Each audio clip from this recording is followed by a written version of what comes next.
Bonjour à toutes et tous et je vous espère en très grande forme pour cette nouvelle bonne pratique. Aujourd'hui, je voulais revenir sur certains points où on se dit je comprends pas.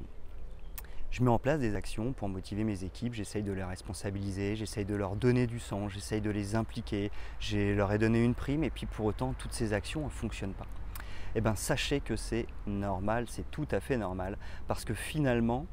si ça ne marche pas, ça peut vouloir dire qu'il y a des choses qui n'ont pas été mises en place. Et notamment, j'en pense à une qui est la relation de confiance. Si on ne travaille pas la relation de confiance,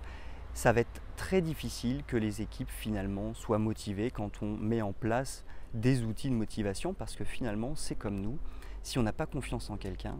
peu importe ce qu'il va mettre en place, peu importe ce qu'il va faire, on n'a pas confiance et du coup on n'a pas envie de suivre ou on n'a pas envie de s'impliquer pleinement dans les projets. Et donc à un moment donné, il va falloir créer une relation de confiance et pour créer la relation de confiance, il va falloir s'intéresser à l'autre, il va falloir comprendre la personne, lui montrer qu'on la comprend, lui montrer qu'on l'écoute et qu'on prend en considération ce qu'elle nous a dit. Il va falloir aussi être exemplaire, il va falloir aussi tenir ses engagements. Tout ça, ça va créer de la confiance et une fois que la confiance sera là,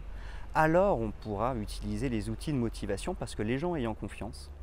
ils verront qu'on est, entre guillemets, quelqu'un qui est digne de confiance et donc quand on va mettre en place des outils de motivation, les gens croiront complètement à la sincérité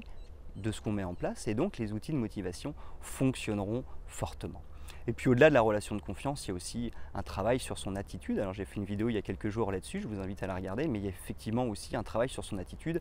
Si par exemple on essaye de vendre un projet mais qu'on est extrêmement négatif dans notre attitude quand on vend ce projet, c'est évident que les équipes seront sceptiques et peu importe les outils de motivation qu'on mettra en place, les équipes seront sceptiques et ne seront pas motivées. Donc bien faire attention, si on veut que les outils de la motivation fonctionnent, il faut s'assurer que la relation de confiance est bien en place et aussi que notre attitude correspond bien à ce qu'on est en train de dire à nos équipes. Voilà, j'espère que cette bonne pratique du jour vous a été utile et moi je vous donne rendez-vous dès demain pour une nouvelle bonne pratique.